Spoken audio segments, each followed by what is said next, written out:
we're back. We took a week off, but we're back with Recipe for Reality. We talked behind the scenes, and we are going to try to find like a more concrete time where we can do this like every week. But my schedule changes every week. Zach's schedule's busy with shows and stuff. So we are here, though. Zach, how are you? Busy time for reality television. So much so that we had to sit down before this and be like, what shows are we talking about? What aren't we? Because I'm not caught up on Dancing with the Stars. He's not caught up on Amazing Race. We're both not caught up on Bachelor in Paradise because it's happening right now. So literally, it's as you are watching this, we are still catching up. I'm good. I mean, it's really, like you said, it's a busy time. I always think that when Big Brother ends, I'm like, oh, I'm gonna get a lot of my time back, and then Big Brother always happens to end as Survivor, Amazing Race, Bachelor in Paradise, Dancing with the Stars, like all of these shows kind of conglomerate. And the week that you're like, well, I don't have to watch Big Brother 3 times a week, suddenly you're like, oh, but I have to watch a show every single day of my week in order to keep caught up with what's going on. So it's intense, it's crazy. But I mean, like, I'm having a good time. I like, you know, it's not like what's going on isn't great. What's going on is actually awesome. It's just a lot to keep you busy. Yeah. I will say right now, Survivor, some of the best early Survivor I've ever seen, and we'll talk about it in a second. Pretty damn good, we're gonna be talking about Survivor's episode 2 and 3 right now for season 43, and we're gonna talk a little bit about the Bachelor in Paradise premiere. We didn't really talk about the Bachelorette finale. We don't really need to. Dancing with the Stars, I'm not caught up on. So next episode we'll be. What do you mean we don't need to? You got your sound clip with Taylor. I want my sound clip. I want my sound bite. Not this episode, but I want it next episode. Okay, but again, we're gonna be talking about Dancing with the Stars. We'll kind of recap the Elvis, James Bond, and Disney nights all next week or next episode with whatever the next Survivor episode is, and kind of briefly talk about Amazing Race. Again, Amazing Race, there's not a lot of strategy. It's just kind of entertainment, and the season itself is a little bit boring, which we'll talk about later. Derek and Claire are doing great. This is a mega leg too, so we didn't get an that's really who I'm watching it for at this point. Yeah, I mean, I'll show our standings. Tim and Rex did go home. You were right. You were right. They did go home early. We both predicted they were going home early, but they had a really good first leg. But because they came in 11th, I got all 12 of those points, and you only got 11 of those points. So, you're up by 1. I'm up by 1. It makes no difference. And we're in the middle of a mega leg, so we don't know who's going to go home. It looks like it's going to be either oh my God, I don't know their names. The really tall woman and the really short man who you had in 6. Lamumba is her name. I don't know his name. And then Rich and Don, the motivational speakers, who you have at 5 and I have at 10. They both look like they're in some danger, but we'll talk about the mega leg once it's done. Once it's over. Dylan? That was wild. I'm so sorry. I was like... I meant to click back to this, and it clicked me out of the whole stream. That's live television. Hey.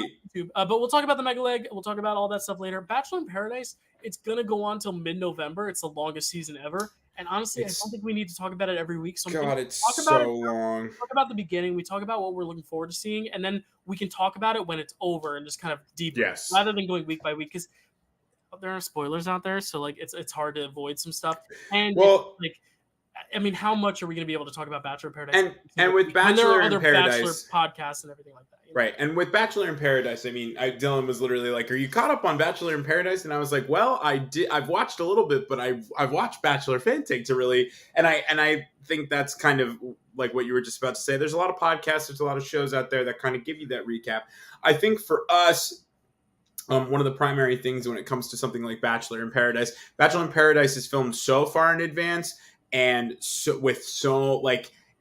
different than the regular Bachelorette seasons where we know everyone now, right? Too. And when it records, they do a pretty good job at hiding like at least the final pick for the most part. But with Bachelor in Paradise, there's so much speculation that happens preseason, and then there's so much that happens once the cameras stop rolling and everyone comes home. I mean, like we one time, like even before we recorded, he was like, and so so-and-so gets engaged, right? And I was like, what? And he's like, I would feel bad, but like it's very out there, and that's one of those things. It's pretty easy to avoid Bachelor and Bachelorette spoilers. Bachelor in Paradise spoilers are hard. So when we look at Bachelor in Paradise, I think one of the things we're going to look at more is not necessarily the this is everything I stand against, not necessarily predictions, but the actual like people themselves and like how they're presenting themselves. Well, because we can briefly segue into that. I mean, right.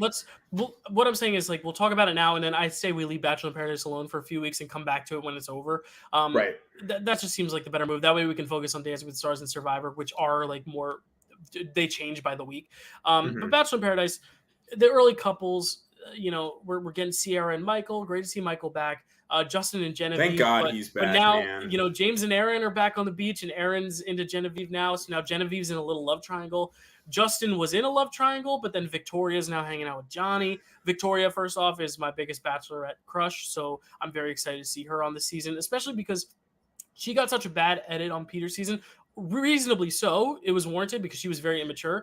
But I think now she's fully matured. Like, I follow her on Instagram. She seems like she's got her life together. She's now much older. Not much older. Right. 3 or 4 years older. She's able to now kind of approach this from a more mature standpoint.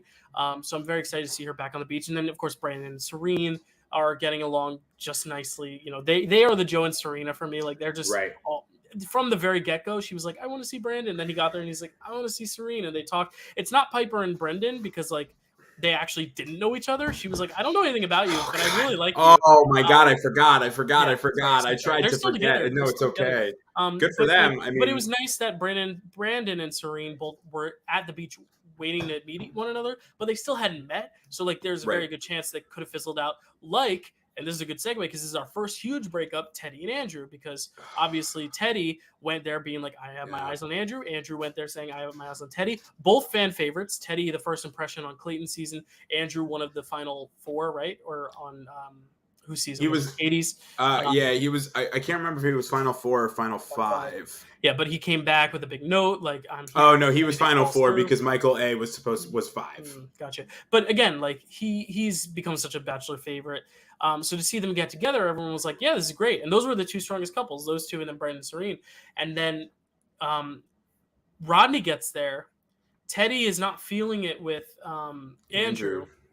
But we see Teddy just randomly all of a sudden leave. And she posted this skeptic thing on social media about how like she's going to live life now. I don't know what the exact quote was, but not by someone else's distinction or whatever, kind of calling out the producers, which is your favorite thing to do. So I'll let you talk on this in a moment, but very interesting. A lot of people are speculating that it's because they wanted her to stay with Andrew and not pursue Rodney because they wanted her and Andrew to be a thing. And she was like, no, I'm not going to do that. Or they wanted, I don't know the ins and outs, but that was the rumor, is that they were like, no, you have to turn down Rodney because you're going to be with Andrew. And she didn't like that they were dictating that. And that's kind of where the real life and production kind of crosses over, where like, is all this reality? Is some of it scripted? We don't know. I mean, obviously there's a method to how these people arrive and when they arrive at the beach. But again, what are your thoughts on that? Because like Teddy was obviously a favorite of ours. I love Teddy. I love Teddy. I had Teddy high from the beginning, and you were not so hot on her. Same thing with Gabby right from the beginning. No, I was no. Maybe it was just Gabby. Gabby and Rachel, we were both. I didn't think either of them were going to go far. Oh no, but we thought Teddy was going far. We thought Teddy was going real far. I had my final 4. Your final 4 that season was pretty spot on. It was Gabby, Rachel, and Susie, and then you had Teddy. And I had Teddy. Teddy didn't make it as far as final 4. She was like final 8 or final 6. Yeah, but again, you had 3 of the final 4, including the 2 bachelorettes and the one who ended up winning, and now she's not with Clayton, but that's another story. And then my predicted final 4 was Susie, who won, good. Teddy, who got the first impression, so I wasn't far off, and then Genevieve and Shanae. Is her name Shanae? Yeah, Shanae. It was Shanae, man. Who I will admit, we'll talk about Shanae in a bit. We'll talk about Teddy real quick because I have hot takes on Shanae. I'm going to talk about Teddy, but it's also going to be about production, and I guess then this will segue into you talking about Shanae. ABC producers. Let's fight. That's what I have to say, right? So this is my biggest issue with Bachelor Nation. If you have showed up here before, whatever. But what drives me crazy is that not only do we get this thing with Teddy and Andrew S, where like, of course we want that. They're two fan favorites, and you don't want the people. We want them to end up together, but then like, there's just so much production meddling, man. I'm so over it. I mean, like again, I feel worse. I in this scenario, I feel really bad for Teddy because I mean, your approach to come on and like find love on the beach and to have a good summer and to enjoy yourself, and then you're met with just like constant demand after demand. And what was so good about Teddy on Clayton's season was that she was super real, and she took a lot of time to like really showcase her strength and to showcase who she was. And it really felt like they took her on Paradise and kind of wrecked that, which is so unbelievably unfair. Because I mean, first of all, not that Gabby and Rachel weren't great bachelorettes. I think Gabby was a better bachelorette than Rachel, but Teddy would have probably been even another viable option throughout the next couple of seasons, especially if on Zach's season, it doesn't end up panning out the way that we'd all like it to. And instead, like I just think that the mistreatment of contestants on these shows, particularly through ABC and The Bachelor, right now there's something big going on in not Hollywood, but in the like YouTuber community that about, Dylan. You know how much it means to me. Yeah. And I mean, if you're a human being and you've seen the SNL skit, I mean, what is that like, and the reason why I'm connecting it is because when you have the ability and the opportunity to like make a big change and to like utilize your platform for good and to utilize it in a way that's going to continue to push other people to want to be a part of the thing that you've created, why would you ever take the opportunity to go the opposite route and push people away? And I mean, on the topic of something like Ned Falmer, that you could go and I could talk on this. We would have a real recipe for reality. But in terms of The Bachelor and the producers there, I mean, my wife said it. People have started to turn a blind eye to the Bachelor franchise. I know we've said like, we're finished with it, we're over, it's done, but it seems like it really is on that trajectory. Ever since no more Chris Harrison, which was a big thing for people, even though it was right to kind of send him out the way that he was sent out regarding Matt James and Rachel and all of that. But even the last couple of seasons, I mean, Gabby and Rachel were great, but like, what another predictable season. How many more breakups have we had? That when are we actually going to get a successful relationship? Thank goodness we've got grocery store Joe and Serena, but like at every turn people are speculating that they've broken up. And while really? I wish them the success, I mean, I don't know if, sometimes people, I mean, people will be like, Joe didn't post about Serena for the last 2 weeks. And it's like, yeah, because he's not a psychopath, guys. Yeah. Like that's, I think that what they've done with their franchise as a whole is, I mean, you had such a great person like Teddy, and here she is on Instagram being like, I'm not going to let someone else pull my strings. And we can't not help but look at it and go like, so who else is at fault? Which we can lead us into Shanae a little bit, considering what her edit was like at one time and now what her edit has been like this time. And I will say, I think maybe just the fact that there are more options and it's not all about one guy, maybe that's helping Shanae's case, because Shanae on her season was insufferable. This time, I'm loving Shanae. And I don't know if it's because everyone has their own guy, that like Genevieve, there's no jealousy there. Because a lot of it was because they were all fawning over Clayton. Here, it's like Shanae, I don't know. I haven't watched tonight's, and I don't know if this is going to happen where Shanae does have this big blow up, but she's getting along with people. Even Genevieve, they went on a double date with Aaron and James. Shanae and Genevieve went on a double date, and the two of them were talking like normal people, like actually like just like friends. And it was actually nice to see. It's kind of nice that Bachelor in Paradise kind of gives us a little bit more chance to kind of get to know the villains, because they have more options, because it's not everyone fighting over the same person. I just think there's more area to spread the wealth. We're getting to know these people more for people. And because you don't need to portray people as villains necessarily, you can create love triangles. Like Justin, I don't think is a villain, even though he was between Genevieve and Victoria. And I don't think No. Genevieve is a villain because she's between Justin and Aaron. I just think that creates some tension, but I don't think there's a villain per se. I don't think there's ever No. really a Paradise villain. That's the thing. I think they take the villains from the other shows and honestly redeem I their think the images. closest we ever got.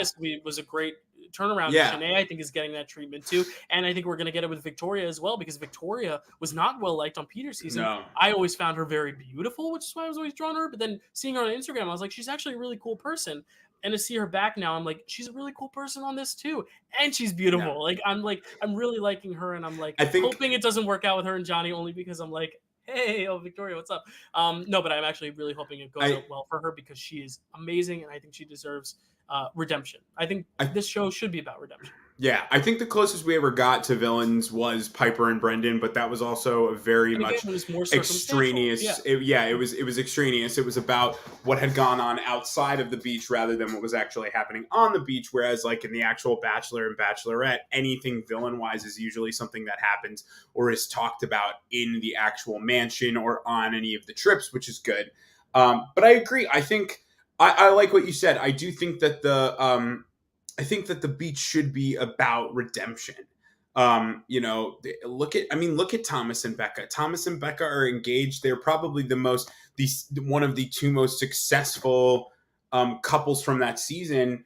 Plus, like Kenny and Mari, who like God only knows what's going on with them. I haven't checked in a little bit. I don't know if they're still engaged. I'm hoping the best for them.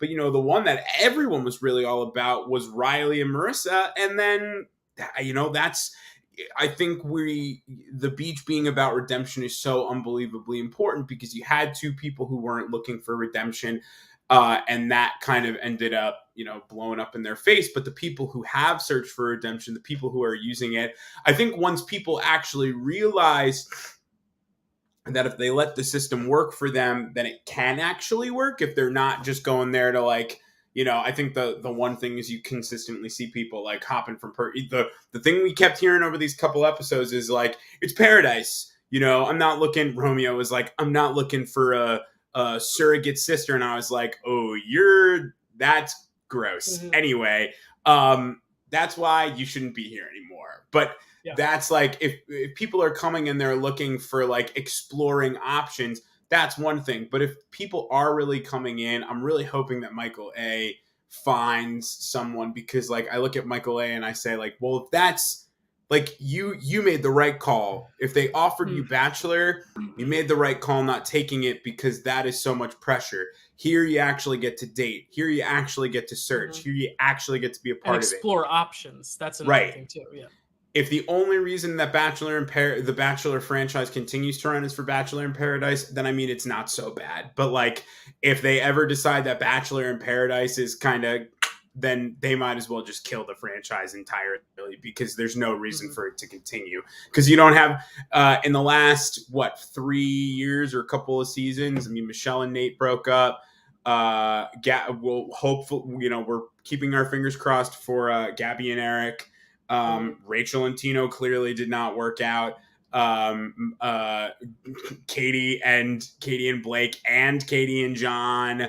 The one that's the most successful so far is Matt and Rachel, and that ended terribly, that whole season. So they have a lot.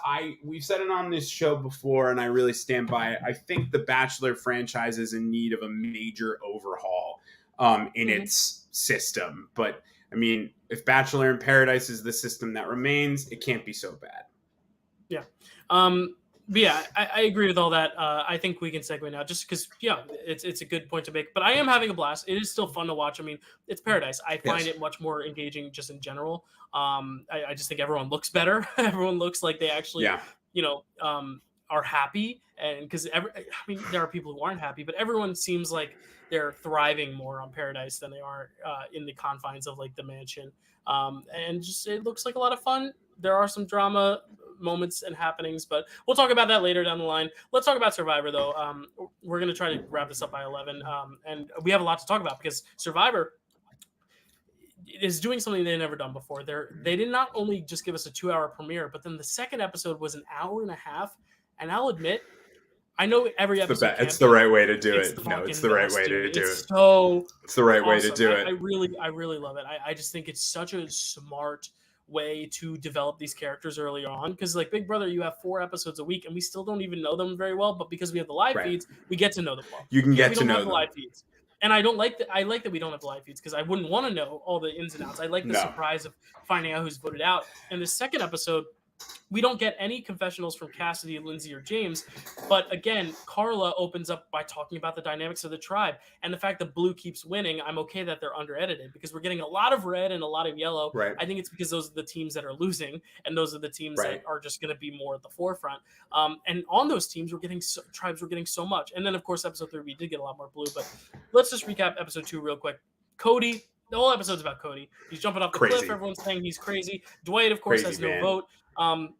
But then we see them go to this tribal, and it's the 2 girls on the outs, Noelle and Justine. And Cody is also going to lose his vote if he doesn't get a bead from every single tribe member. And he does. And honestly, bravo on Jesse and NECA for that, because they're the reason he got that bead from Noelle. But to be able to get this done in an hour, and then to also see in episode 3, Carla do the same thing and do it in such a different manner. It's just so exciting to see this twist played out, because this is a twist where, yes, it could hurt your game. It could also benefit your game. It's all in your control, and you basically have a say in how it goes down. But it ultimately ends up being a social maneuver as well. It could create social risk. I just think it's a brilliant twist to kind of collect. I like it. Create the title. I love it. I think it's amazing. I like it because, again, like in something like Big Brother or any other like show where you're competing, a twist like this might end your game completely.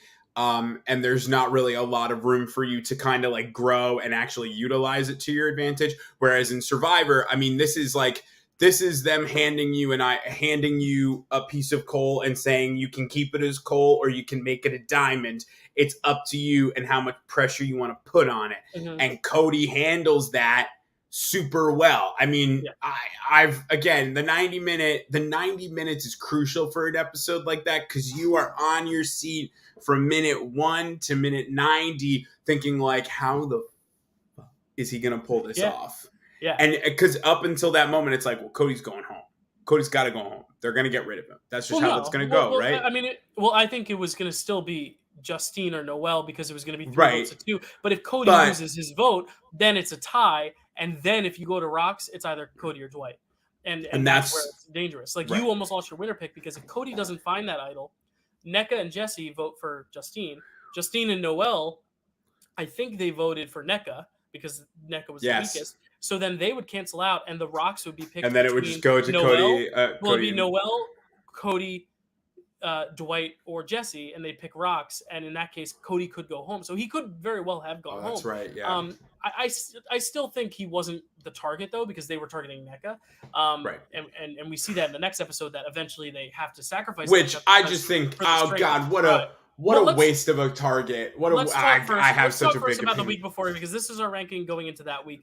You had Justine much lower than I did. You had her at the last place. You had her the most vulnerable. I had her in 14. So you ended up going by 3. And then in the next episode, we both ranked NECA at 7. And I think this was justified, because on that red tribe, Cody. It is such a waste to get. Cody, NECA, and Jesse are such a tight 3. So here's the deal.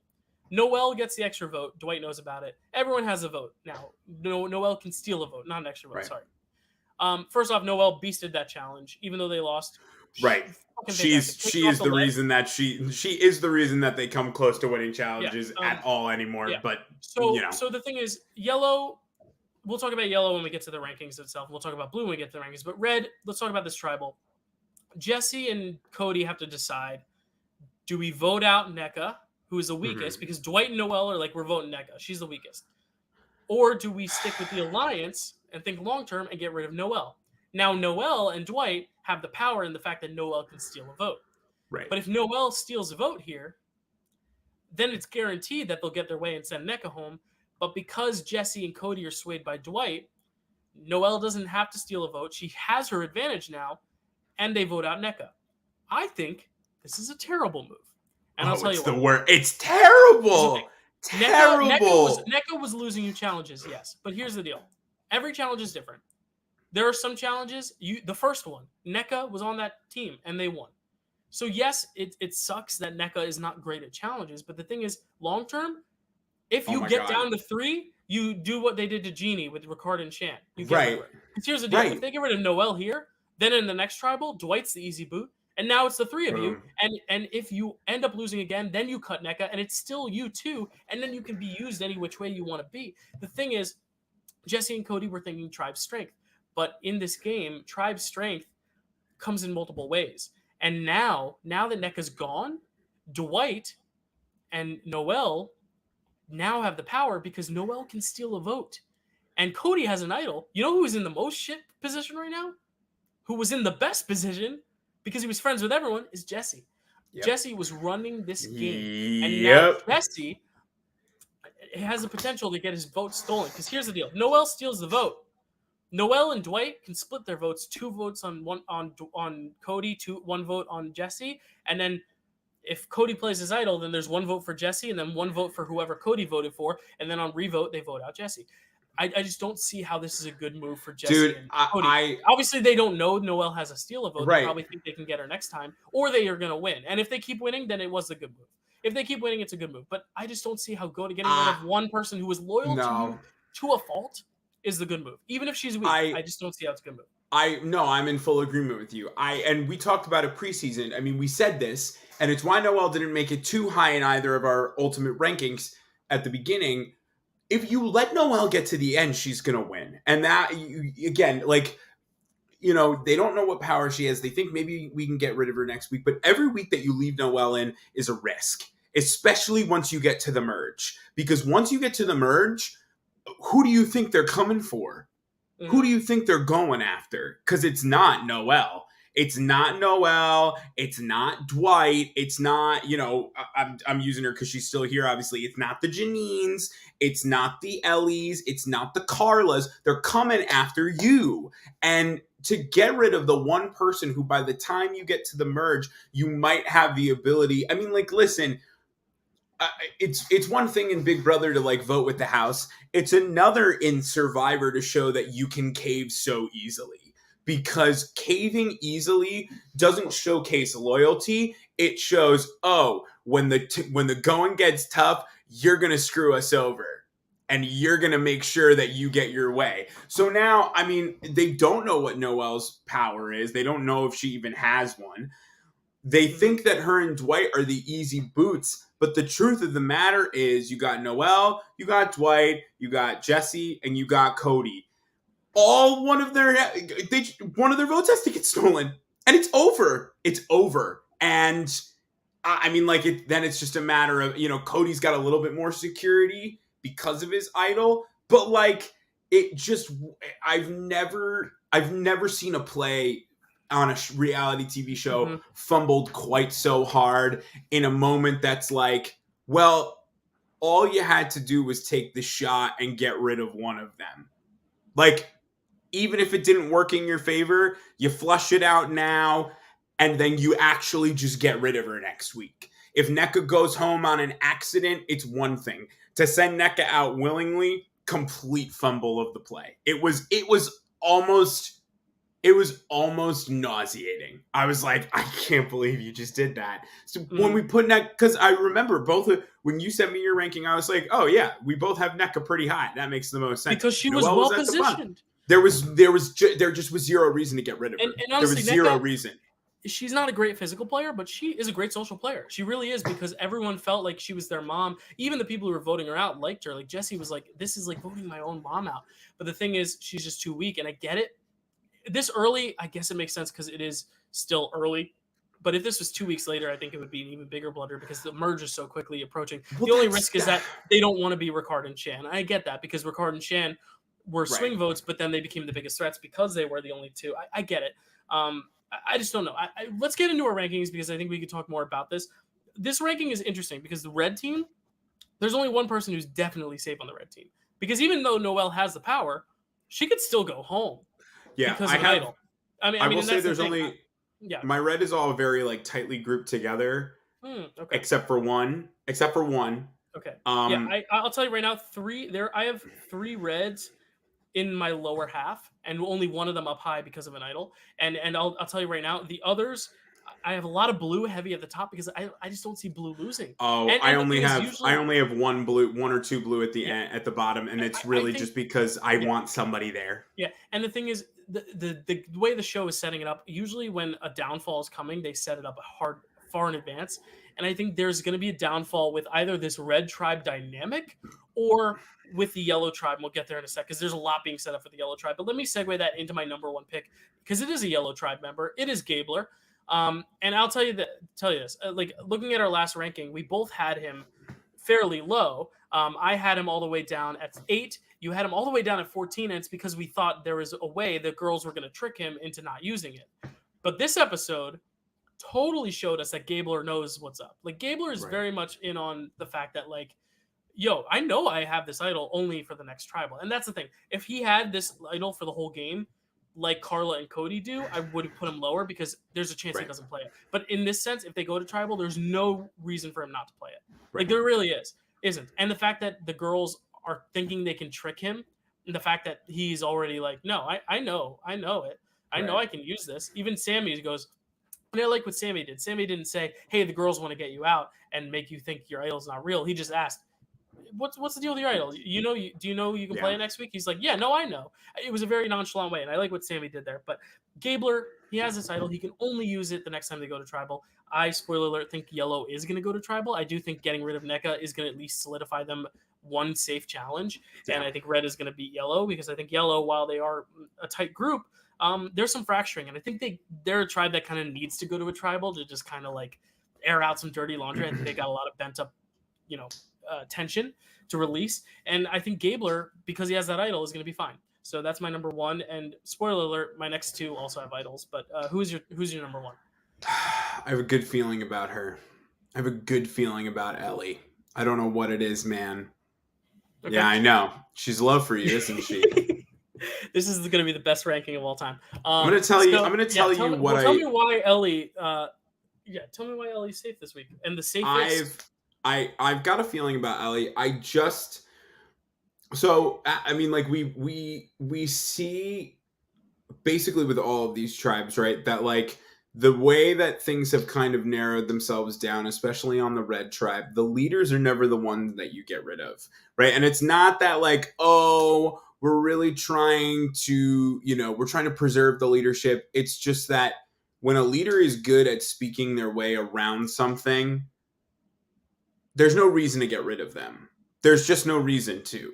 And I feel like Ellie doesn't fall in the crosshairs of anyone quite the way someone else. I mean, again, it's when it comes to the yellow tribe, I'm putting people on the yellow tribe in a certain way because there's just no use for one person on the yellow tribe. We've been trying to get rid of them for weeks at this point. They're always at the bottom of our rankings.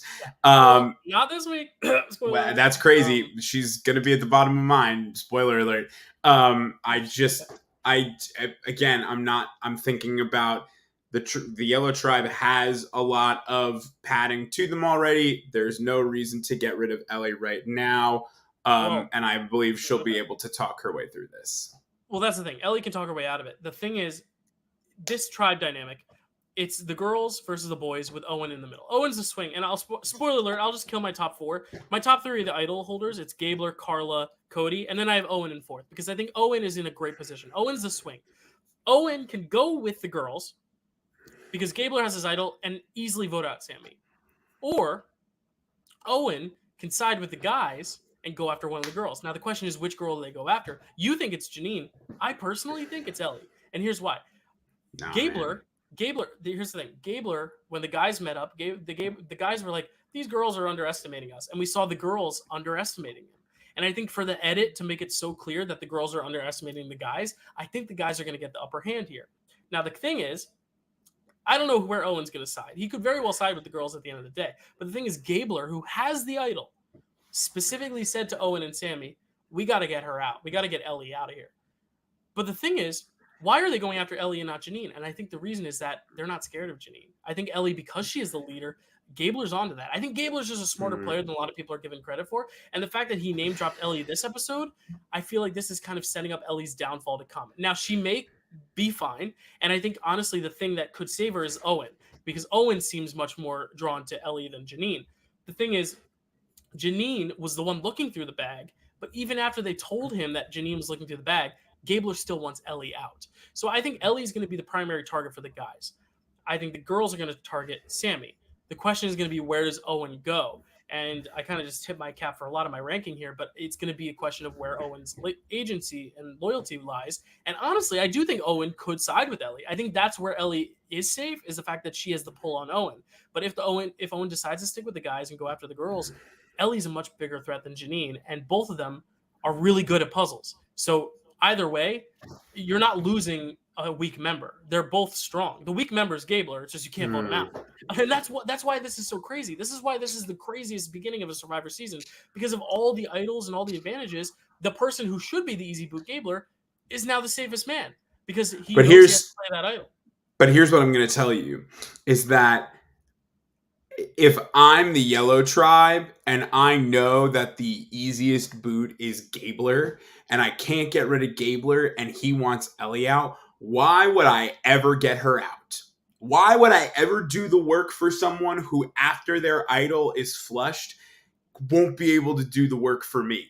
So what I think is going to happen, and this is my, again, I could be 100% wrong. I could have a terrible read. I think that Gabler, 100%, he flushes his idol. He's got to use it. That's just what happens. He tries for Ellie, and Owen goes, why am I going to do your dirty work for you, man? And gets rid of Janine.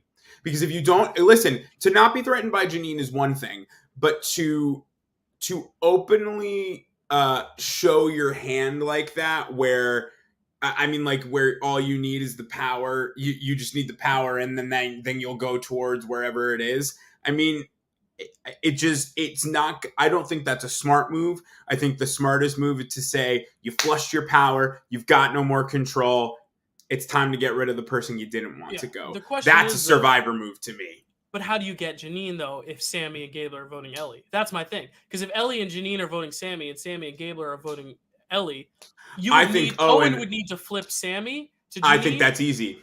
And I think that's easy. But then even then, he would still also have to flip Gabler to Janine. Gabler would still have to vote with them. That's the thing, is what I'm saying. And honestly, I don't have Ellie or Janine going home. I don't know if you're getting where I'm going. Because you have 5 people. The 2 girls are voting for Sammy. Really? The 2 guys are going to be voting for presumably Ellie. So Owen's in the middle of Ellie or Sammy. If Owen wants to flip on Janine, he would still need the guys to do that, because Ellie's not going to flip on Janine. That's my problem, you know? But it very well could happen. If Sammy and Gabler get on board with voting out Janine, that could very well happen. And honestly, that's why we both had her in last place, is because I thought that's what was going to happen, is they were going to go after the girls and just say Janine. But I think because Gabler's so stuck on Ellie, I don't know if Owen's going to be able to get Gabler to budge. Now, if it is a tie and they revote, then Gabler would vote out Janine if he can get Sammy. Owen needs Sammy to get rid of Janine, if that's the case. So that's going to be, and that's why I think it's so fascinating, because I think any of those 3 could go home, Janine, Sammy, or Ellie, because of that. But really quickly, like I said, Carla's my number 2. She has an idol. I loved how she went about getting it. She's also my number 2. Yeah, I just think that she's good at the game. Yeah, she's really good. She's most well-positioned. She's friends. She's in the alliance with the girls and James, and she's in the alliance with Ryan and Rio. I called him Rio. But she's well-positioned on all sides, and she has this idol now for extra protection. I don't think she even needs it. And the thing is, she went about getting that idol so well. She was like, I'm making a bracelet for my girlfriend. I'll trade you. She traded away her earrings for them. Like, she's a smart player. She did this in such a better way than Cody. And Cody, I love Cody. Cody is who I'm rooting for to win the game right now, because I love Cody. I love watching Cody. I'm just blown away by Cody's energy. Right. But the thing is, Cody was much more desperate. He was like, listen, I really want your beads to make my hat. Whereas Carla's like, I'd really like to make a present for my girlfriend. And that's such an interesting counter to Cody. Cody's my number 3 because, again, he has an idol. So he has an idol. You know, if there's the not red much goes to do tribal, about that. If they can find a way to blindside him without the idol, bravo. But I just think he's smarter than he lets on. And I don't see how, if Noelle does steal a vote, she has to say it before she does it. She's going to say, I'm stealing Jesse's vote or I'm stealing Cody's vote. Cody's immediately going to play his idol. And whether or not he plays it for himself or Jesse, if he plays it for Jesse and goes home, then he deserves to go home. I just don't see him not playing it for himself. I think Cody's playing an idol for himself as soon as Noelle steals that vote. So I'm not worried about Cody. He could blunder it. Maybe. We'll see. But he's my number 3. And then, like I said, Owen, because he is the swing vote on yellow, is my number 4. Who's your number 3? Dylan. At number 3, I have Sammy.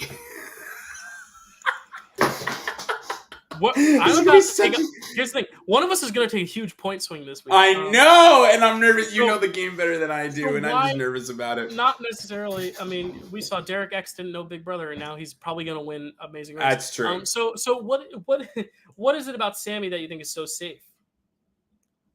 I'm going to be 100% real with you. When it comes to ranking Yellow for me, I mean, we just described it, right? We described what a terrible move it was to get rid of NECA, because even though she's not necessarily...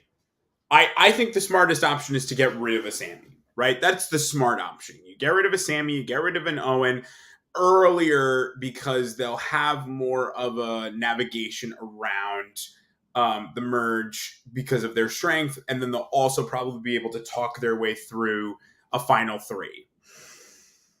I don't know if anyone is thinking that way. I actually would bet money that they're not. And I think that when it comes to Yellow, Ellie, Sammy, and Owen, no matter what's going on Gabler-wise, I think that they are going to end up smart enough to know that getting rid of any of the 3 of them is just spelling the doom for the next one.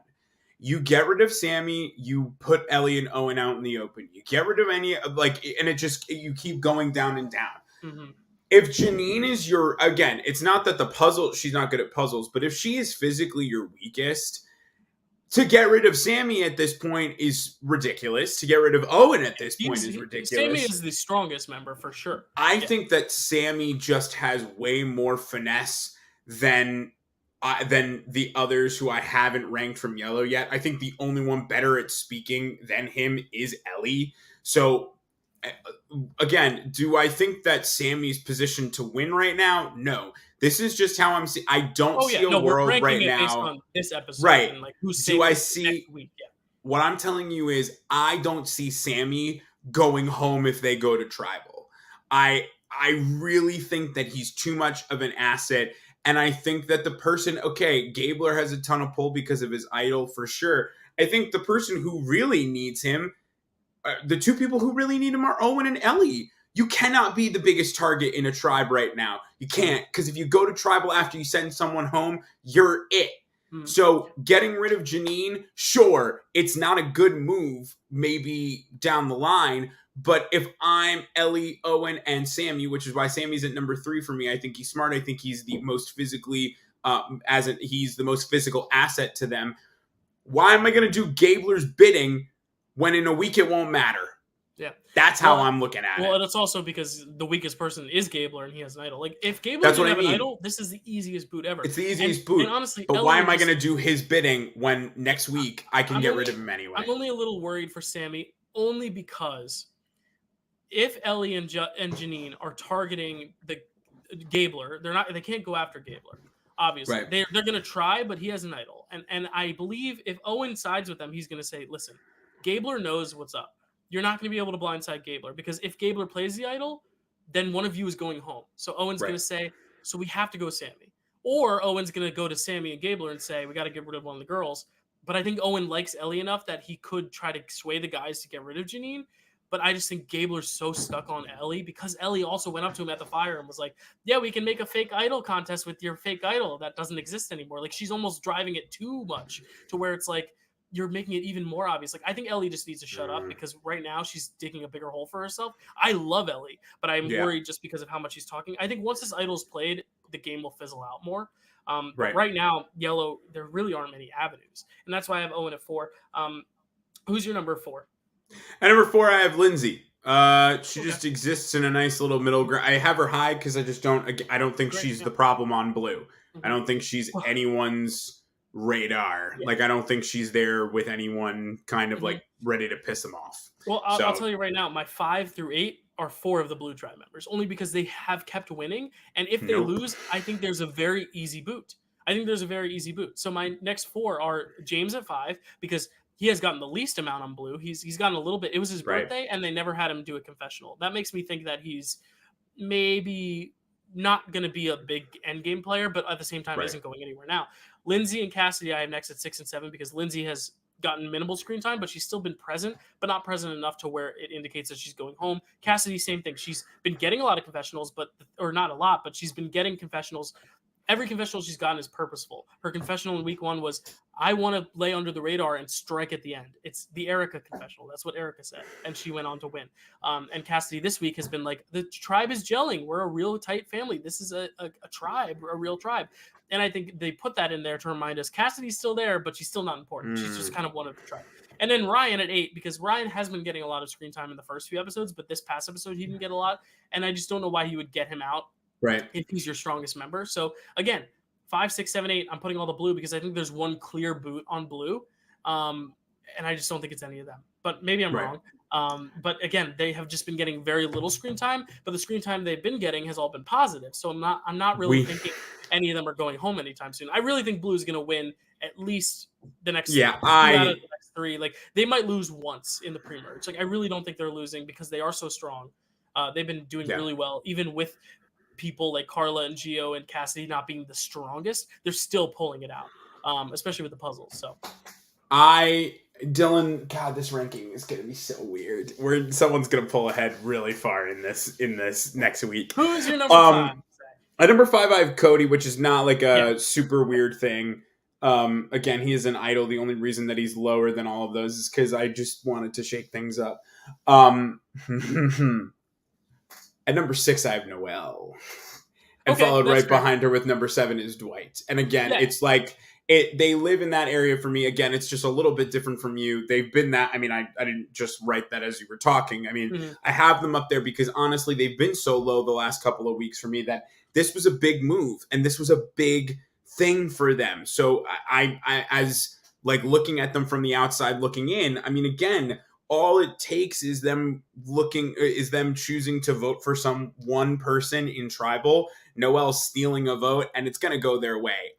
Could it backfire? I mean, for sure. But honestly, I think that's the thing is there's 4 of them. So like the room for error is huge. There's really no room to maneuver. That's why I do have them a little lower because Cody's the only one who's definitely safe because he's got the other 3, even if Noelle steals a vote, she's not safe. She just has an extra vote. So that's the thing. And that's, I mean, if Dwight gets convinced to go against Noelle, again, all Noelle and Dwight have to do is vote for Jesse.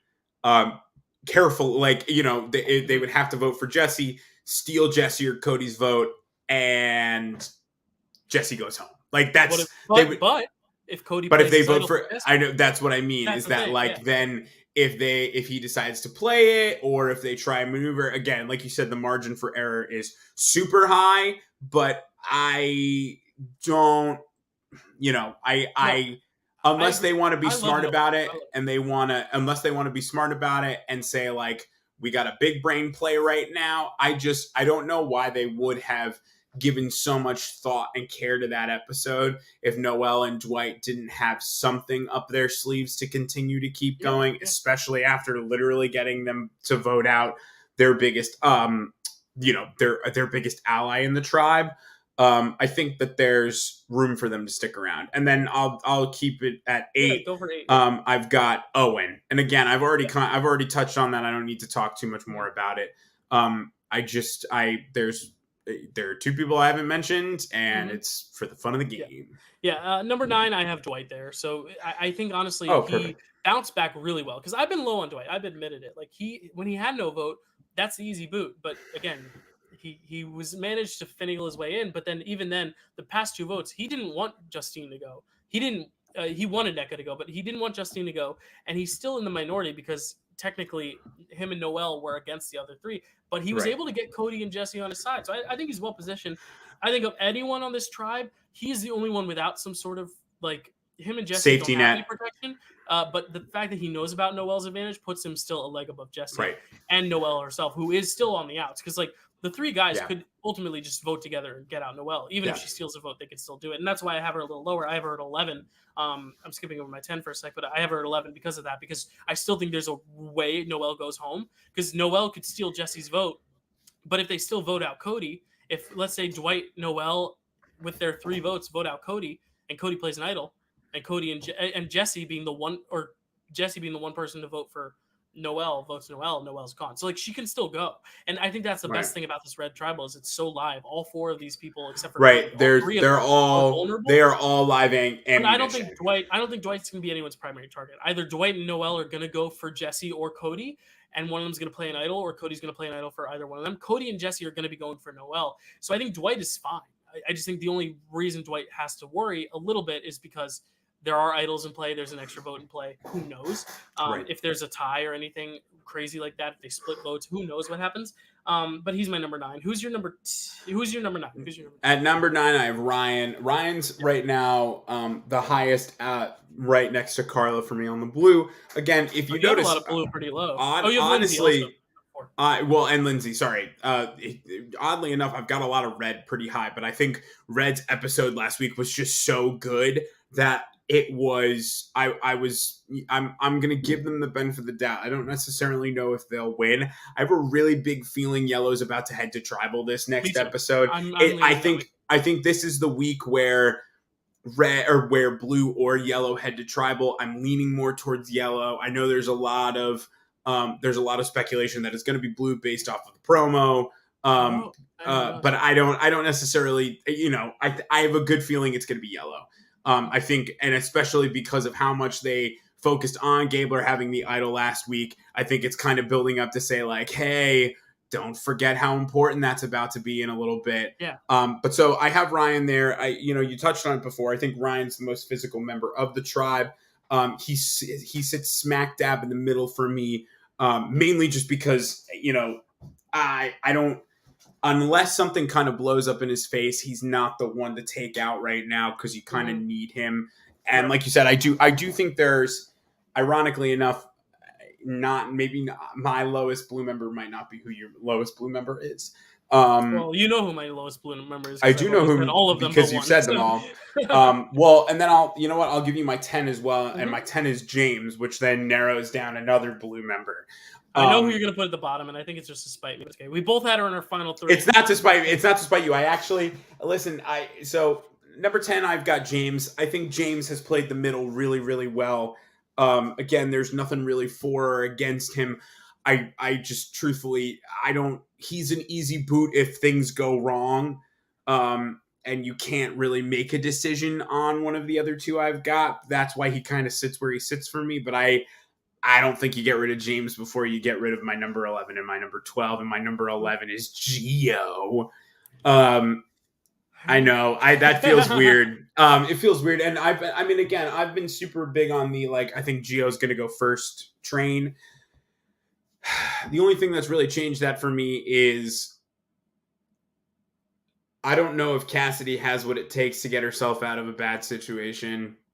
And the promo gave me a little bit of a feeling that she's about to get stuck in a bad situation. All right. Well, we'll see. At 10, this is going to be a shocker because you probably have her at your bottom. I have Janine.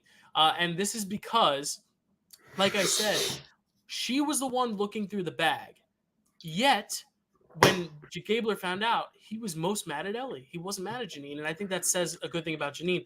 You brought up a good point, though. If Owen does want to stick with the girls, stick with Ellie, but also still have the guys, his best move would be to convince the guys to get rid of Janine instead of Ellie. Because I think he's tighter with Ellie than he is the guys. But I think he's tighter with the guys than he is Janine. I think Owen's best move would be to get out Janine. I just don't know if Sammy or Gabler are going to budge. So I think he may end up having to pick either Sammy or Ellie to go home. And in that case, I'll tell you later who I think he would side with. But I think Owen, it's going to come down to if Owen can convince Gabler and Sammy. If he can, I think Janine could go home, and that's why I have her this low. But I do think Janine's higher than Ellie and Sammy for me because she is not being thrown around as a target. She hasn't been named as a target yet. And I think that tribe, Gabler is going to be such a deciding factor because of that idol. I think it's going to be a crazy tribal if it happens. But I think Janine, I put her low, and I'm kind of giving the benefit of the doubt of the fact that she went through someone's bag and was not the main person that was getting targeted after. And I think that's good for her social game. I also want her to stick around long enough so this thing on her chin can heal, because I feel bad for her because she just waited her whole life to get on Survivor. And now she gets this injury from climbing under that log in the first challenge. And it totally scraped all the skin off her chin. And I want her to be able to play this game and be able to smile and have, no blemishes. and sit there at the end and be like, yeah, I don't know if that's gonna happen, but if Janine can Don't think survive it's this gonna week, though, happen. I think she could go far. I just think it's gonna be a matter of if Owen sides with the guys or girls, and if he Right. does side with the guys, if he can convince the guys to go after Janine and not Ellie, because I think Sammy and Gabler right now are stuck on Ellie. So we'll see. Who is your number? Actually, my 11 I said is Noelle because again she Yeah. has a power, but again, if she steals Jesse or Cody's vote, fine, but then she also has to vote for the right person because Cody Right. has the idol. And Cody could vote out, could play his idol on Jesse, and then it backfires. Who knows? It's true. And I honestly think Noelle and Dwight would be more inclined to vote out Cody than Jesse. I think they like Jesse more. I think everyone's Yeah. getting along with Jesse well. So I think they could put their votes on Cody. And if Cody plays an idol for himself, Noelle's gone. So I Right. think Noelle's still vulnerable, but I do like her. I think she's in a much better position than she was last week. Right. She's doing great. I love Noelle. Yeah, she's a great player, and I hope Yeah. that she's not Mhm. gone too soon. And I'll kill my number 12 too. I have Jesse there because I think Red. I honestly think getting rid of NECA was a bad move long term, but short God, it term, was I so think bad. they could Yeah. win. I think they could win a challenge. And I really think if they do win this challenge, then it will have proven that NECA was the good short term move, and maybe the good long term move. We'll see. Only time will tell. But if they lose again, I think Jesse's going to be kicking himself like, damn, I shouldn't have gotten rid of NECA because right now, him and Dwight are the only ones without an advantage, and Dwight knows about the advantage. Right. Jesse knows about Cody's idol, but I don't think Jesse's going to be able to convince Cody to give him his idol. So I really think that's going to be tricky. Jesse's in the weakest position on that tribe, but even then, I have 3 people lower only because I'm confident that one of the members of Blue is the lowest member on Blue, and I'm confident in the fact that I think Yellow will be between 2 other people that I'm putting Jesse above them at 12. But even then, I think Jesse, if he can maneuver out of this, is going to be a long-term player, but this is going to be his biggest speed bump. If he overcomes this, I think Jesse's smooth sailing because he is close with everyone. Everyone likes Jesse. Jesse is a very great social player, like a very good social player. Right. Who do you have at number 12?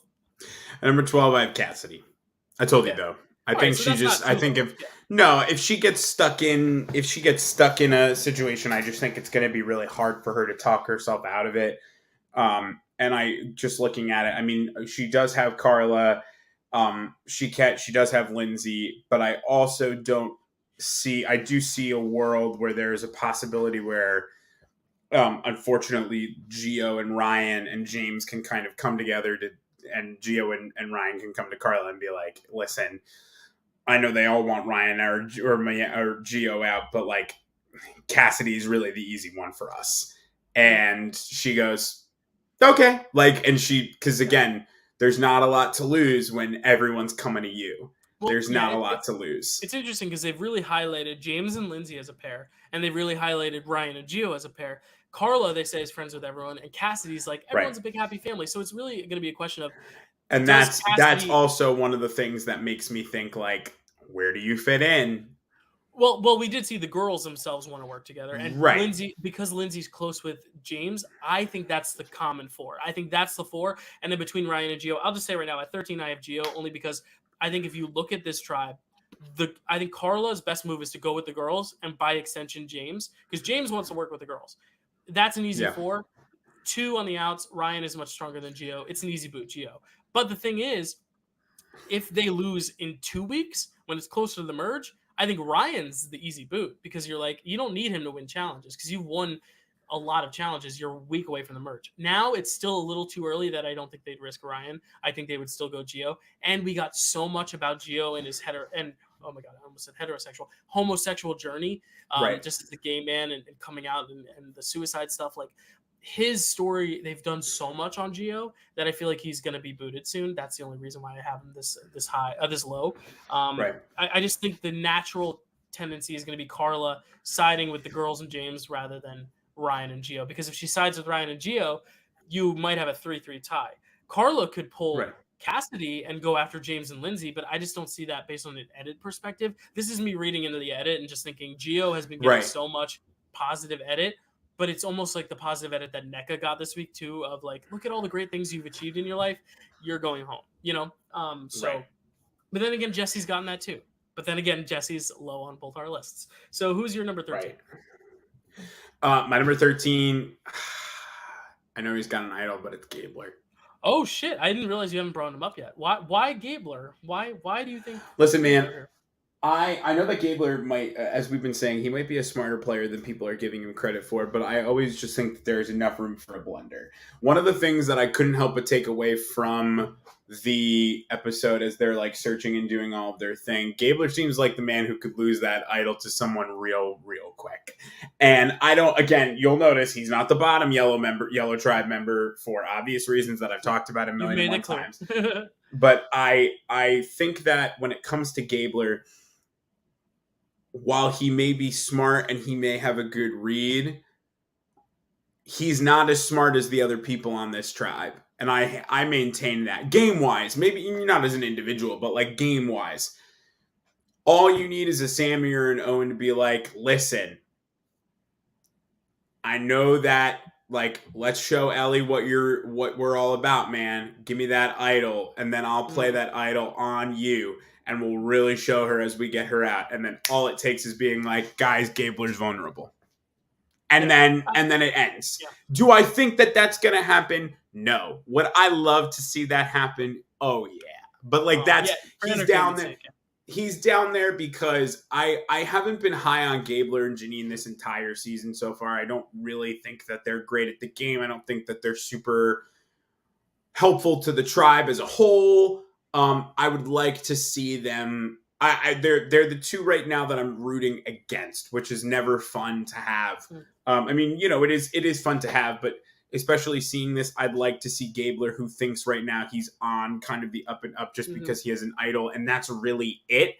I would love to see him kind of have to face the consequences and be like, oh, shoot, I didn't expect this. Yeah. That's a good point. So my 14 and 15, I made it very clear. I think Yellow is going to tribal, and I think it's between these two people, Ellie and Sammy. I have Ellie at 14 and Sammy at 15. And the reason being, Ellie, like you said, is a good player. But I think she's playing a little too confidently now, to the fact where she thinks she's able to get the upper hand on Gabler when the edit is making it so clear. The edit is making her look bad, and I just can't ignore that. It almost feels like they're setting her up for a downfall, almost like a JD or Brad type downfall. This big character who's in power and then loses it all. But the thing is with Ellie, we're also seeing her bond with Owen, and I really think Owen. I don't think Sammy and Gabler are budging from Ellie. I think they are set on getting Ellie out. Owen is going to be either able to stick with the guys and just vote out Ellie, or stick with the girls. Because I think the girls, their only option is Sammy. Because the girls aren't going to go after Owen because Ellie likes Owen. So the girls are going to want to go after Gabler. But I think Owen's best move is to go to the girls and say, listen, you're not going to be able to get out Gabler. He's playing that idol. The only other option is either me or Sammy. And I don't want you to go after me. I will vote with you guys if you want to vote Sammy. Right. And if they say no, if they say, we're going to go Gabler, then he says, I warned you. And then he goes with the guys and votes out Ellie. Because I really just don't think they're going to be able to get the guys to vote out Janine. I just don't think it's going to happen because the guys aren't worried about Janine for the same reasons that the girls aren't really worried about Owen. Honestly, I think Owen and Janine are best positioned. But again, you bring up a good point. If he wants to get on Ellie's good side and the guys' good side, he can rally everyone against Janine.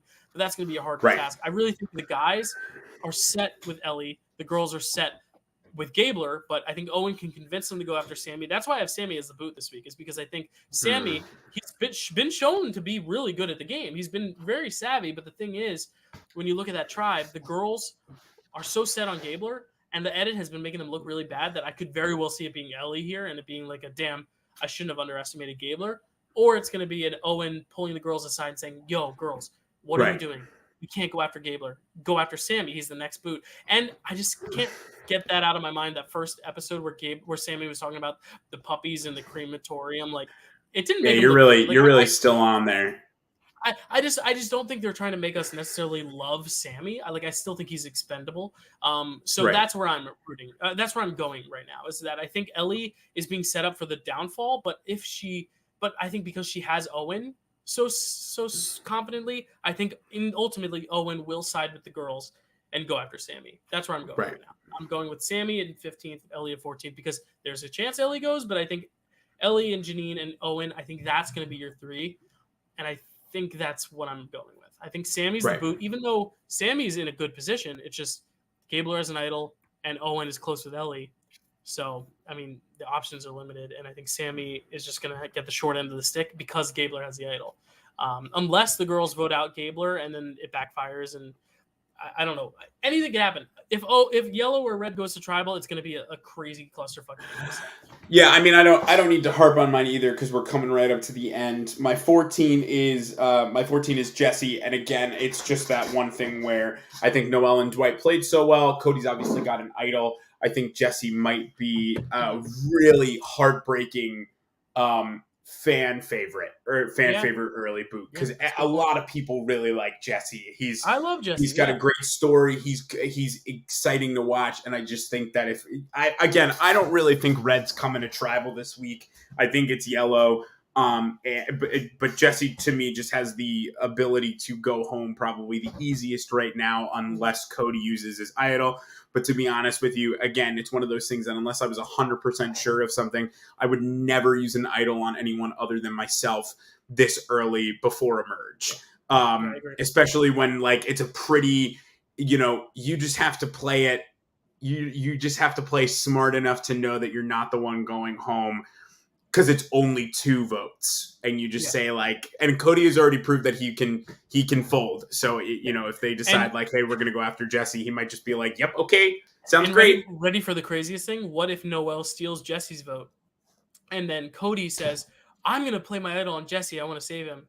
But then Dwight and Noelle vote out Cody, and they vote Cody, and that's right, and that's exciting, right, and that's why Carly says right here she loves the Survivor talk because Survivor is crazy right now. It's awesome. Hey, Survivor is crazy. Carly's great. She listens to our show every week. Carly, it's Carly. Survivor Thanks for coming around. Much fun because again, these tribes are so small that there's so much. There's no room to maneuver. There's so much margin for error, like you said. I think blue right now is the clearest cut because it's like Gio and Ryan are kind of on the outs. The girls and James are together. Easy. Let's get out Gio. Right. Carla's got an idol. That's very straightforward. And if they lose, I'm honestly going to be kind of bored because blue is so straightforward. That's why I'm hoping blue just wins to the merge. And to be honest, I think they will. I think that they don't have a whole lot of. I don't think they have a whole lot of cracks in their foundation. No, yellow's got some cracks. Yeah, Ryan is really strong in challenges in physical, and Lindsay and James are really good in the puzzle. So there you go. That's all the recipe you need. Right. And then and then in 15th I have Janine. I've pretty much talked about it. I don't need to really push anymore on that. It's nothing personal against Janine. As a fan of a show that I would love to be on, I would love to see her go far, if for nothing else than to live out a dream. But just like from the perspective of playing the game, I can't see her going much farther than she already has, unless, she's really lucky and Gabler really pushes and gets that kind of working in his favor. And could it happen? For sure. I mean, that's what's cool about this. We don't know a lot other than what they've edited, and there's still so much that we don't know, that I would love to see how that actually plays out in the actual live timeline, but we'll just have to wait and see. I mean, we don't have to wait too long, 2 days. Yeah. And that's what's exciting is it's so up in the air, and we're going to end soon because I know, Zach, you have a job, a real job. I do have a job. Your job is a job. But you have to get up early in the morning job.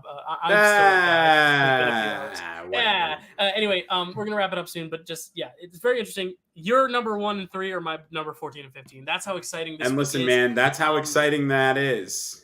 Mm-hmm. Yeah. So right now, really, I was like, what are you waiting for? No, who now? That's our short term right now. Who we think is safest and going home this week. Who is your longevity winner pick? Because I have 3 right now that I'm between. I'll tell you my 3. I think Owen has a good shot. He's now in a position. He's my original winner pick, so I'm going to stick with him because he's in the middle of both alliances. He seems well positioned. He had that wake up call in the first episode. I think everyone likes him, and he could win some immunities. My second is Carla because she's also so well positioned. She has the idol, and my third, I'm going to stick with it, is Cassidy. And it's funny because that's my 1, 2, 3 from our very original video. But I think Cassidy, the fact that first episode she said, I'm gonna lay out under the radar. I don't want people to I want people to underestimate me so I can strike later. That's what Tony said in Winners at War. Tony, the loudest personality on the show, and he won twice. And then of course what Erica said on 41. I really think there's a reason we saw that confessional from Cassidy, and there was a reason she's been laying so low under the radar. The 3, they're my final 3. preseason predictions, I'm predicting them still Owen, Carla, and Cassidy in that order. Actually, no, I think Carla is now my number one winner pick, like in terms of how I think it's going to go. But I really think those three are still the ones to look out for. And Lindsay, who was my first boot prediction, I think is right under there too. Like she's someone who could sneakily win this thing. Right. But who are you looking at right now as a winner? Do you still think Dwight is the winner of the season, or are you leaning another way? I do not. I do not, and I hate to go back on a pick, but I give it to him. He's navigated. I see Dwight getting pretty far in the game, to be honest with you. Well, and I'll just say, if he does win, you still get the kudos. Like Taylor Hale was not always number one on my power rankings every week. We didn't do power rankings. 100%. We didn't do them. We should next season. She could have gone home a lot of weeks, but like she could have gone home many weeks. I do think. But if he wins, you will get the kudos, and if Owen wins, I will get the kudos. So yes. Which does lead me to say one of my winner picks. He's not my ultimate winner pick right now, but it is Owen. I think to give you the long and the short of it, I've got 2 yellow and 1 blue, and two of ours are the same. Two of ours are the same. I think Owen is a great player. He survived a tribal where he very easily could have been the boot, and I always think that it's impressive to side. It's one thing to survive an eviction or like a leg of Amazing Race. But to survive a tribal is really difficult. So to survive and then continue to not really be on the radar after that is super impressive. And I think that just speaks not only to, maybe the way that others are navigating the game, but the way that Owen has really managed to say like, holy shit, I really almost left. I'm going to make sure that doesn't happen again. So I can see Owen going pretty far. I would sit him at final 3. The other is Carla. I think Carla is just really phenomenal in this game. She's so good. My one worry about her is that as she gets too good, people will start to notice. Mm-hmm. And but the best thing is that she even didn't grab the advantage right away. She waited, talked to James, and was like, maybe I should. And she never told James. That's another thing. No one knows she has an idol, which I think is also going to be huge. Which is amazing. Yeah. The whole big Survivor 101. Don't tell people you have an idol. Because right now, don't tell anybody you have an idol. Gabler and Cody, people know they have idols. Yeah. No, never tell anyone that you have a power in any show. Never tell them you have a power. Tell your closest ally who literally talks to nobody except you. That's it. And if you don't have one, tell nobody. Because then you will leverage yourself. And then my winner pick right now, I feel good about her, man. I don't know what it is. It's Ellie. She reads like a winner to me. And I it's so which early. Means she's gonna get there's so much Omar. Yep, I've just completely ridiculously busted her shot at winning this whole thing. But she reads like a winner. She has great control and conversations and relationships with her tribe. She's an asset to them in challenges. She's not easy to just chuck away. The fact that Gabler, the weakest player, wants her out, to me, honestly, I hope reads as a red flag to all of her tribe to say, like, yo, Gabler, the weakest man in this tribe, who literally has nothing to offer except the idol that he has that we all know about, wants Ellie out. Why does he want her out? Because she's the only thing that he thinks might potentially stop him from winning. And I think that rather than work to his benefit, I think it's going to work to hers and against him. I would love to see her win. There's a chance Gabler and Ellie talking. Gabler's like, listen, I know you're trying to trick me, but I know I have this idol. Can we instead work together and get rid of like Owen or something? 100%. Like, that'd be crazy. 100%. I'd be down to see it because it would be a cool move. Like, right. I'm just excited because these players all feel like they have potential to make big moves, but also how a lot of them are also playing it cool. Like Cassidy, Carla even is playing it cool. James, Lindsay, like a lot of them are they're managing their threat level really well, which I really like. To be honest, there's not really anyone on the show right now that I don't like, which is like in 41, I think we reached a point where I was like, I really can't believe that Heather's still here. Like that, and it's early in the game. It's early in the game, and there's definitely like room for things like that to occur. But I think that what I like about all of these people is that, in the early sections of 41, 42, 42, I really disconnected with as soon as my winner pick went home first, and I was like, wow. But then so we're already Marianne fairly right. We're off to a good start, but like in 41, the kind of I don't want to say the trash, but the excess was really taken out a lot earlier, and we got to the meat of it. And then by then it was just like seeing people who were being dragged along was frustrating. Whereas here, it doesn't feel like the excess. Like, sure, Gabler might be considered excess, but he's got an idol, which makes him more than a viable contender right now, because you literally can't get rid of him unless you trick him. Same thing goes for Carla, where you're literally like, Carla's amazing at the game, but she's really got to keep that thing tight. Or if it just takes one of them being pretty smart, and like it could be James. James might be like, hey guys, why are we letting Carla run this whole thing? She's been pretty, like what are we doing? And then that blows up the dynamic, and then you get to the freaking Red Tribe, where literally every single one of them is a ticking time bomb of like, is it time to get rid of Noelle? Yeah. No, we tried that already. We can't. Okay, well, we all know Cody has an idol. Do we try and flush it? Well, we can't do that. Like, there's enough potential right now where this is what you love to see, right? This is why, like, The Bachelor and Bachelorette, this is why The Bachelor and Bachelorette aren't as exciting as things like this, because there's not a lot of potential every week by week. It's exciting for the drama, but once the drama ends, you're like, man, I forgot this show was about love. Whereas in Survivor, they are working towards a goal every time. Derek Glavasser said it best. Every day I woke up and I went to work. These guys, every day, they wake up and they go to work, and that's pretty amazing. Yeah, I love it. Tyson, who was on the challenge and who's also a Survivor winner, says that Survivor is a job. It's not a fun. It's not a game. It's like it's his job. It was his job for 10 years. It's like my job is over now. It's pretty cool that this is essentially a job in a sense. Also, everyone, put your prayer circle out. Someone keeps saying that Tyler and Angela broke up, and I don't want that. Yeah, I don't. I don't want that. I don't want it. I think someone. I don't want to get into rumors, but yeah, I think people were speculating because she hasn't posted about him in a while, because people read into that. But also, I think there was a question on Rachel and Kat's live podcast or whatever asking if that happened, and people took that to mean truth. I don't really know. There's also rumors that that he I don't want to say it on air because I don't want to spread rumors, but I'll talk to you off air about it. But let's hope it's not true, because we love Tangela. And Angela did great on the challenge. She didn't win. I did finally catch up on the challenge, and it was dumb. I don't really want to talk about it because I just hate the way they structured that finale. We'll talk about it another time, maybe, if we have like at the end of not that it was a bad winner, but it just was frustrating. No, love Danny, love Sarah. Obviously being a Survivor fan, it was great to see them both win. But yeah, I mean, it's a challenge. I don't think I need to watch it again. It was fun to see the personalities back on screen. But next week we will be the next episode we will be talking about Survivor episode 4. Hopefully, Sammy goes home and I can rub it in your face, or Ellie will crush the competition and you'll be able to rub it in my face. And as Gabler sends his merry ass home, or that would be we'll both be crazy. right, or we'll both be right, and someone in the middle, like Ryan, will go home, and we'll just be like, all right. Anyway, it's going to be fun to watch either way. We'll be back with that. We'll also talk about the end of the mega leg for Amazing Race. Again, Amazing Race, there's not a lot to really talk about. No, it's just with a non-elimination play-by-play. legs. It's just like, yeah, we'll just kind of recap it. We're going to save Bachelor in Paradise for a little longer down the line when we can recap a bigger chunk of it.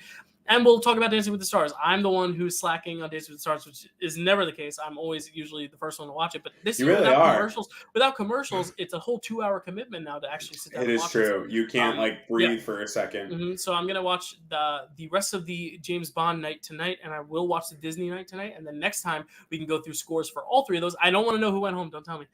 So I don't know who went home. Yeah. And then we'll also talk about Survivor. I did say that already, but very exciting. Reality television's back, baby. It's going to be fun. You can check out me and Zach here on the channel. Check out Zach and all his shows. You can check out his social media to find out what shows he's in. He's going to be in Something Rotten very soon in Jersey if you're interested in that. Go to his social media and find it. We won't say the name of the location here because we don't know what crazy people on YouTube are watching us. And if you want to hop over to my actual YouTube channel, which is just literally Zachary Love on YouTube, I did a full hour-long talk at a conference in Minnesota about my weight loss journey, and about the power of figuring out your why and figuring out like what your passion and your driving force is. And I'm really proud of it. It's a really great talk. I was gonna say I'm off of work tomorrow. I'm gonna watch it tomorrow. So you haven't watched it. It's okay. No, I haven't had time, dude. I spent my off day at work hanging out with you the other day. So that's true. It's a really powerful and really like well put together talk, and I'm very proud of it. So I'd love for people to come see. I'm proud of you. Nope, it's totally okay. Yeah, no, I will be watching it. Who had the recipe for reality this week, Zach? We haven't done this in a while. Noelle, man. Noelle's got the recipe for reality. Are you kidding me? I mean, Yep. the way she navigated that, boom, Noelle. Mhm. Not NECA, sorry. I would agree. I'm just going to go with an oddball pick. I'll go Carla because she found that idol and Also good. she played that smart. I just don't want to pick the same as you just to show some variety. And from the week before, Cody. Cody also had the recipe Yeah, for Cody reality. did a great job, and I'm honestly who I'm rooting for. I'm rooting for Cody because Cody's an That's true. awesome player. I'm rooting for Cody and Cassidy; those are my two. But yeah, it's gonna be a fun rest of the season. I'm really excited to talk about it. Everyone get some good sleep. Zach, you especially get some good rest. You too. You earned it. You deserved it. I'll see y'all next time.